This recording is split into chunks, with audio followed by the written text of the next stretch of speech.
बच्चों, कैसे हो आप सब? उम्मीद है सब बढ़िया ही होगा। तो स्टार्ट करते हैं आज की क्लास।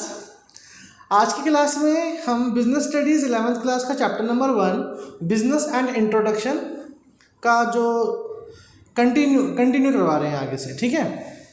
लास्ट क्लास में economic and non economic activities आपको हमने उसमें बता दिया था।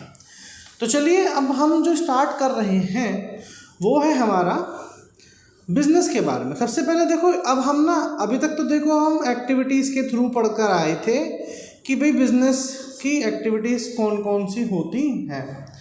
अब लेकिन यहाँ पर हम क्या देखेंगे बच्चों, बिजनेस के बारे में ना हम पूरे डिटेल में जाएंगे, ठीक है। जैसे कि meaning of business, definition of business, ये सब चीज़ें अब हम डिटेल में इनके बारे में पढ़ेंगे। तो चलिए स्टार्ट करते हैं। ये हमारा बिजनेस है, ठीक है।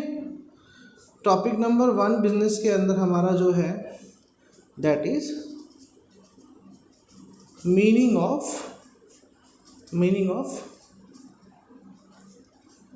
बिजनेस। बिजनेस का क्या मीनिंग है, ठीक है। चलो देखते हैं। In the restricted sense of the term business will be treated as the purchase and sale of things. तो यहाँ पर जो बिजनेस को क्या कह रहा है बच्चों, बिजनेस क्या होता है? बिजनेस होता है जिसमें हम कोई क्या करते हैं, परचेज करते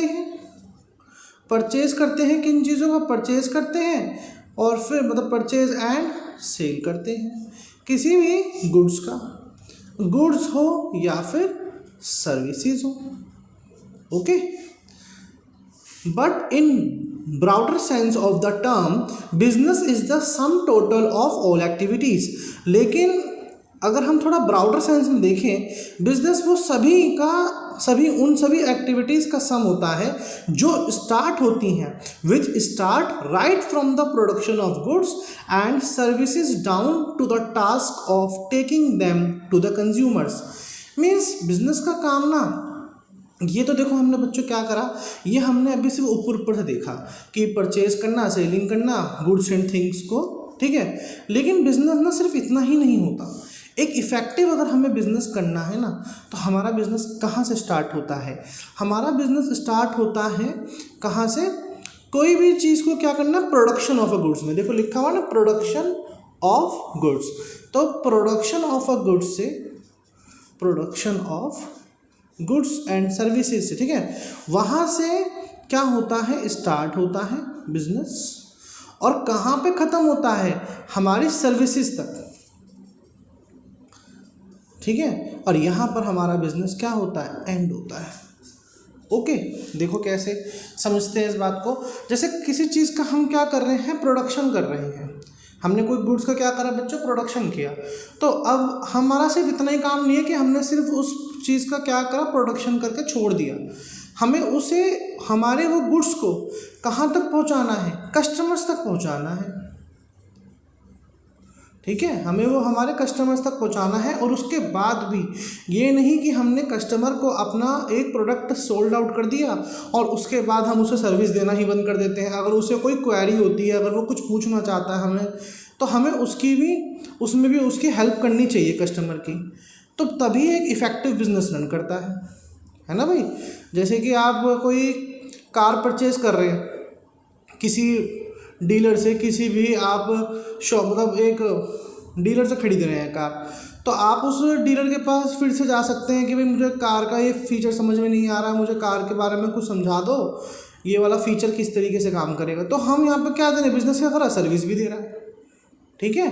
तो प्रोडक्शन ऑफ गुड्स से कोई बिजनेस स्टार्ट होता है और एंड होता है सर्विसेज तक, कस्टमर को जो सर्विसेज दी जाती हैं, ओके। चलिए आगे देखते हैं। Here services means those activities which are connected with the carrying of goods, जिसके अंदर हम गुड्स को क्या कर रहे हैं बच्चों, कैरिंग कर रहे हैं, from place of production and taking them to the place of consumption. अब यहाँ पर ये कह रहे हैं कि यहाँ पर सर्विसेज का मतलब सिर्फ इतना ही नहीं है कि हम बस कस्टमर्स को नॉर्मल सर्विसेज दे रहे हैं, ये कह रहे हैं कि सर्विसेज हमारी यहाँ तक ये भी है कि हम उस गुड्स को सिर्फ बना ही नहीं रहे, उनको वहाँ तक क्या कर रहे हैं, कस्टमर्स को डिलीवर कर रहे हैं, एक तरीके से डिलीवर कर लो, ठीक है, ताकि वो क्या कर सके, कंज्यूम कर सके। ओके, चलिए आगे देखते हैं। For example they include transport and communication, insurance, storage, banking etcetera. तो ये सब सर्विसेज में देखो, सर्विसेज में कौन कौन सी सर्विसेज यहाँ पर हमारी आ गई कि भाई बिजनेस की जो सर्विसेज होती हैं, कह रहे हैं यहाँ पर हमारी सर्विसेज होती हैं ट्रांसपोर्टेशन की सर्विस,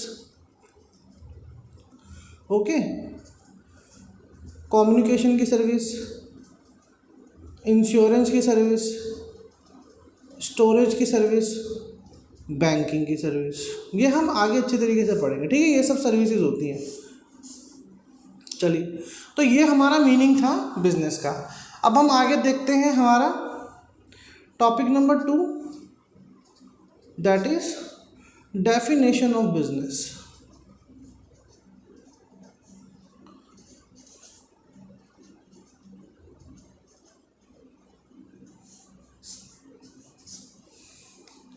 डेफिनेशन ऑफ बिजनेस के अंदर देखते हैं हम यहाँ पर, according to W.R. Spriegel, all of the activities included in the production, मतलब जिसमें क्या है, प्रोडक्शन भी है, and sale of goods, goods को क्या करना, सेल करना, या फिर सर्विसेज को सेल करना, may be classified as business activity. ठीक है, वो सब मतलब क्या करना कि देखो भाई हम क्या कर रहे हैं, प्रोडक्शन भी कर रहे हैं, production of goods and services, ठीक है, वो सब एक्टिविटीज जो भी आ जाती हैं हमारी यहाँ तक, वो सभी एक्टिविटीज़ हमारी क्या होती हैं, बिजनेस होती हैं। ठीक है, यहाँ पर हमें 2 डेफिनेशन दे रखी है, आप इन दोनों डेफिनेशन में से कोई भी डेफिनेशन याद कर सकते हैं, मैंने आपको पहली वाली क्लियर कर दी।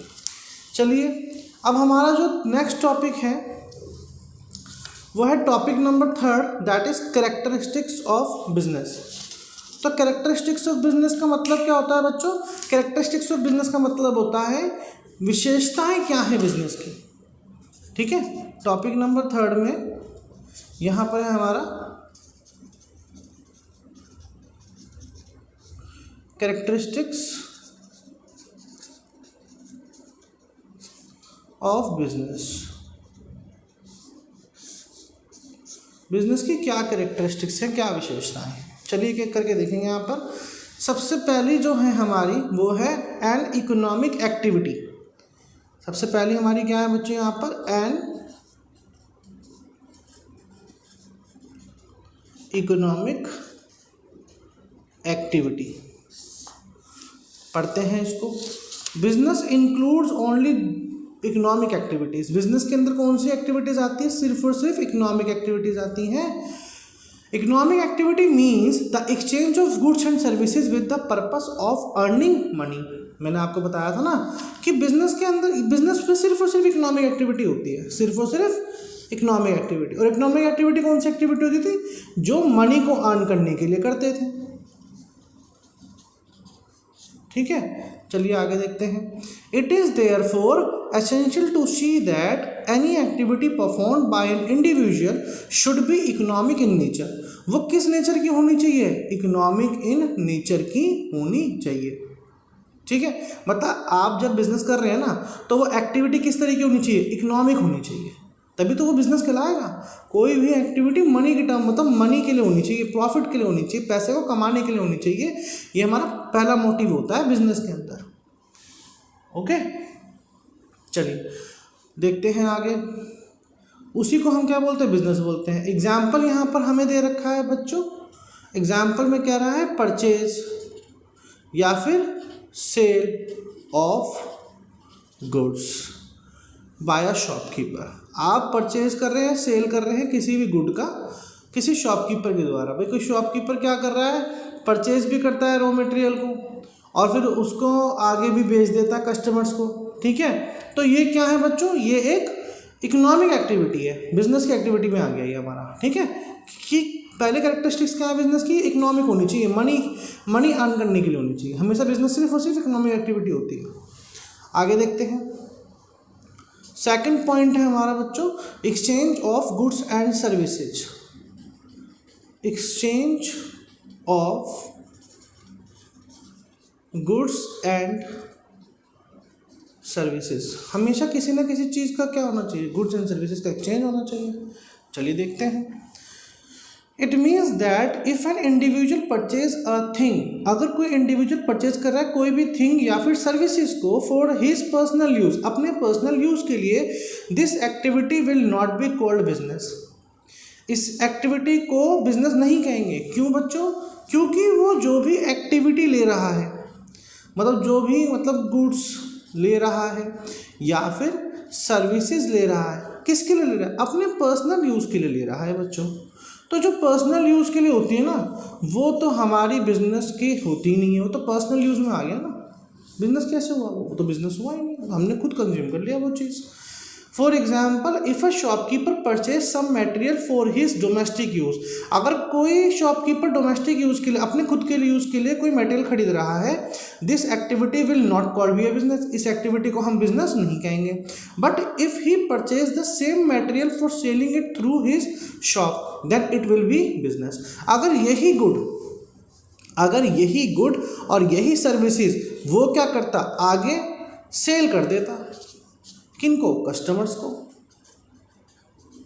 तो वो हमारा बिजनेस कहलाता, क्योंकि वहाँ पर उसने पर्सनल यूज़ नहीं करा, आगे उसे कस्टमर्स को दे दिया, बेच दिया। आगे चलते हैं। Similarly if the owner of a vehicle, अगर कोई ओनर है किसी व्हीकल का, make use of it in transporting his domestic goods, it will not be a business. अब यहाँ पर बच्चों एक और एग्जाम्पल दे रखा है। जैसे आपका जो व्हीकल होता है ना, अगर आप उसको क्या करते हो? पर्सनल यूज़ में करते हो भाई, आप उससे क्या करते हो? घूमते हो इधर उधर, कोई भी अपना काम करते हो, अपना पर्सनल यूज़ के लिए करते हो, तो वो बिजनेस नहीं है, ठीक है।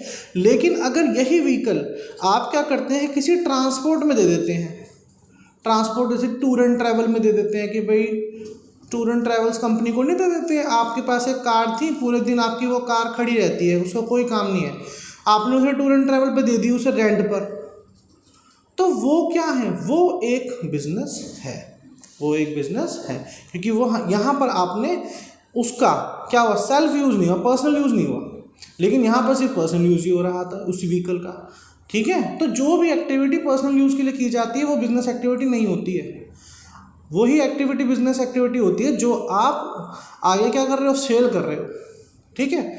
चलिए आगे देखते हैं क्या रहा है। It will not be a business but if the vehicle is use continuously in transporting goods belonging to other people. लेकिन अगर वही व्हीकल क्या कर रहा है? मैंने यहाँ पर टूर एंड ट्रैवल का एग्जांपल दिया, इन्होंने यहाँ पर क्या बोला है कि अगर यही व्हीकल कोई गुड्स का ट्रांसपोर्टेशन कर रहा है, इधर से उधर लेकर जा रहा है, तो ये क्या हो जाएगा? एक बिजनेस एक्टिविटी का पार्ट हो जाएगा, ठीक है। अच्छा बच्चों, यहाँ पर कर कौन सी एक्टिविटी रहे हो? तो यहाँ पर हम कर रहे हैं सर्विसेज देने का काम। क्या कर रहे हैं हम? सर्विसेज, क्योंकि कोई गुड थोड़ी ना दिया है हमने उनको बना करके, हमने क्या दिया है? सर्विसेज दी हैं, तो वो भी क्या है? बिजनेस एक्टिविटी ही है। आता नहीं है, ऊपर लिखा नहीं होता मैंने, goods and services, exchange of goods and services. आगे चलते हैं। This activity will be considered business because it is a service which is continuously provided to other, क्योंकि ये आप जो सर्विस दे रहे हो ये आप दूसरों को प्रोवाइड कर रहे हो। ओके बच्चों, चलिए नेक्स्ट पॉइंट देखते हैं बच्चों। नेक्स्ट पॉइंट है थर्ड पॉइंट, रेगुलरिटी इन डीलिंग्स। रेगुलरिटी इन डीलिंग्स,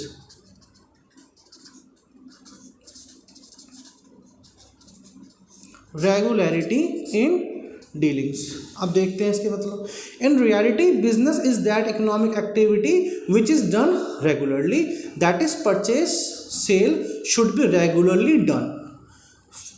ठीक है, देखो बच्चों यहाँ पर ना बहुत इंपॉर्टेंट है ये पॉइंट कि जो बिजनेस की जो एक्टिविटी होती है, बिजनेस की जो एक्टिविटी होती है वो कैसी बेसिस पे होनी चाहिए बेटा? रेगुलर बेसिस पे होनी चाहिए। ये आपको एकदम याद रखना है कि बिजनेस वही एक्टिविटी होती है जो रेगुलर बेसिस पर ही होती है। ओके, चलिए। For example, a person sales his old scooter and purchase a new one. एक एग्जाम्पल ले लेते हैं। अगर एक पर्सन क्या कर रहा है, अपने ओल्ड स्कूटर को बेच रहा है और नया वाला खरीद रहा है। Here the purchase and sale activity does take place. देखो यहाँ पर क्या हुआ, मैं यहाँ पर एग्जाम्पल लिख रहा हूँ किसका, कि आपके पास एक ओल्ड क्या था, स्कूटर था। आपने उसको क्या करा, सेल करा, और उसे सेल करने के बाद आपने परचेज कर लिया न्यू स्कूटर या फिर बाइक ले लो, ठीक है। देखो यहाँ पर सेल वाली एक्टिविटी भी हुई बच्चों, परचेज वाली एक्टिविटी भी हुई यहाँ पर, लेकिन ये कौन थे, यहाँ पर एक पर्सन था, एक सिंगल पर्सन था, ओके, जो ये काम किस बेसिस पे नहीं करता, रेगुलर बेसिस पर नहीं करता। Activity does take place but in the absence of regularity this transaction cannot be called business। अब आप जैसे कि आपने क्या करा, अपने ओल्ड स्कूटर को सेल कर दिया और न्यू स्कूटर खरीद दिया, तो सेल भी हुआ, परचेज भी हुआ, दोनों एक्टिविटी हुई। लेकिन ये एक्टिविटी आप डेली नहीं करते, ठीक है, ये एक्टिविटी आप डेली नहीं करते। आप कोई रोज़ रोज़ थोड़ी ना अपना स्कूटर सेल करेंगे, तो आपने ये एक्टिविटी डेली नहीं करी, तो ये एक्टिविटी जो आपने यहाँ पर जो एग्जांपल हमने लिया ये बिजनेस नहीं है। क्यों नहीं है, क्योंकि यहाँ पर रेगुलर बेसिस पर ये काम नहीं हो रहा है, इसलिए ये बिजनेस नहीं है। ठीक है, बात समझ में आई। तो बिजनेस होने के लिए क्या होना चाहिए, business activity is on the regular basis, हमेशा रेगुलर बेसिस पर ही होनी चाहिए। नेक्स्ट पॉइंट है बच्चों हमारा, that is fourth point is profit motive. ठीक है, नेक्स्ट पॉइंट है हमारा प्रॉफिट मोटिव, देखते हैं।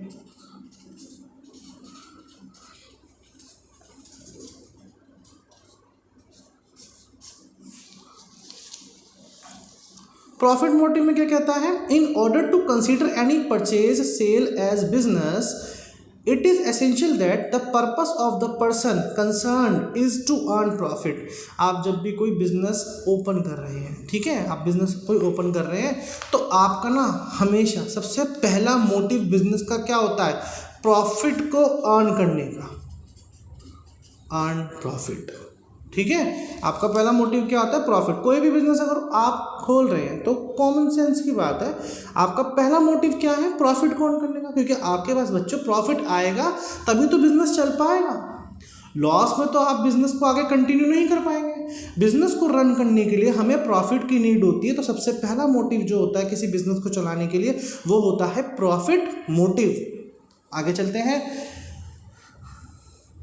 But sometime efforts to earn profit can result in some loss.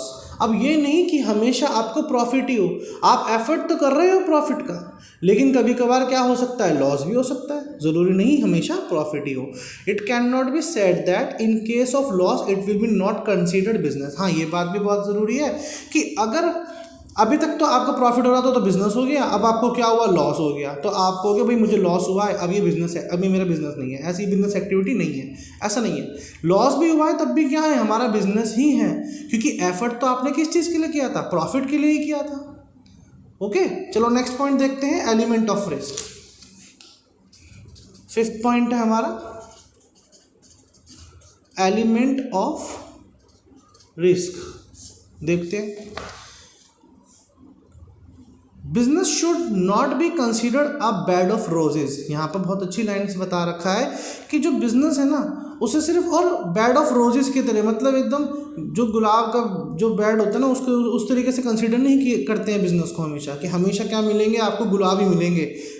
There are thorns at every step, हर स्टेप पे आपको कांटे भी मिल सकते हैं। It means that there are problem and this can be the source of loss. और इन कांटों का मतलब क्या है कि आपको लॉस भी हो सकता है बिजनेस में। अ लिटिल मिस्टेक और helplessness in finding a solution to a problem can destroy the whole business. अगर एक मिस्टेक हो जाए आपसे, कोई छोटी मिस्टेक हो जाए, या फिर आपको किसी प्रॉब्लम का सॉल्यूशन नहीं पता चल रहा, जिसके कारण आपका बिजनेस क्या हो सकता है, डिस्ट्रॉय हो सकता है। भाई आपको पता नहीं चल रहा कि ये लॉस क्यों हो रहा है, ये ऐसा क्यों हो रहा है हमारे साथ। तो अगर आपने उसका सॉल्यूशन नहीं निकाला तो आपका बिजनेस क्या हो जाएगा, बहुत जल्दी ही डिस्ट्रॉय हो जाएगा, ख़त्म हो जाएगा। Hence profit and loss go hand in hand in business like the ups and downs of the life. ठीक है, तो प्रॉफिट भी यहाँ पर ये नहीं कि हमेशा रहेगा। प्रॉफिट और लॉस बिजनेस का एक फेस है। जैसे लाइफ में अप एंड डाउन आते हैं ना, उतार चढ़ाव आते रहते हैं बिजनेस के अंदर, लाइफ के अंदर, ऐसे ही बिजनेस में भी होता है। कभी कभार आपको प्रॉफिट होता है, कभी कभार आपको लॉस भी हो सकता है। तो यहाँ पर एलिमेंट ऑफ रिस्क है। बिजनेस के अंदर हमेशा आपको रिस्क रहता ही रहता है। ठीक है, कोई भी बिजनेस ऐसा बिजनेस नहीं हो सकता, वो बिजनेस है ही नहीं जिसमें रिस्क ना हो। हर बिजनेस में रिस्क है। अगर आप कोई भी बिजनेस अपने माइंड में कंसिडर कर सकते हैं, हर बिजनेस में रिस्क है। ठीक है, चलिए नेक्स्ट पॉइंट है 6th point, that is creation of utility. 6th point है हमारा creation of utility. In order to make things more useful for society, their utility is enhanced by the effort of the businessman. कोई भी चीज़ useful बन जाए, किन के लिए, society के लिए। ठीक है ना, देयर यूटिलिटी इज इनहेंस। कोई उस चीज़ की यूटिलिटी को इनहेंस किसके द्वारा किया जा सकता है, बिजनेसमैन के द्वारा किया जा सकता है। From the economic point of view, utility is created in the various ways, like the utility of place, form, time and ownership. Utility of place is created by carrying goods from the place of production to the place of consumption. Utility of form is created by changing their size or form. Utility of time is created by storing or amazing them in the godowns, and the utility of ownership is created by their purchase and sale. क्या कहना चाह रहा है यहाँ पर, ये कहना चाह रहा है कि जो बिजनेस आप क्रिएट कर रहे हैं, ठीक है, तो उसमें आप कहेंगे कोई यूटिलिटी की थिंग बनानी चाहिए। हमें क्या करनी चाहिए, यूटिलिटी थिंग, जो कि क्या हो, यूज़फुल हो। कैसी हो, यूज़फुल हो, किसके लिए, सोसाइटी के लिए। ये इन शॉर्ट मैंने आपको बता दिया। ठीक है ना, कि यूटिलिटी का मतलब क्या, कोई ऐसी थिंग जो यूज़फुल हो सोसाइटी के लिए, तभी तो बिजनेस होगा। तभी तो उसे क्या करेंगे लोग, क्या करेंगे बच्चों, परचेज करेंगे। और लोग परचेज करेंगे तो उसकी डिमांड होगी, तभी आपका बिजनेस क्या करेगा, प्रॉफिट अर्न करेगा। ओके, कोई चीज़ कैसे बनानी चाहिए, यूज़फुल बनानी चाहिए हमें सोसाइटी के लिए। नेक्स्ट पॉइंट है हमारा consumer satisfaction. Okay, 7th point है हमारा consumer satisfaction, that is our last point, consumer satisfaction. The aim of business should be earning profit.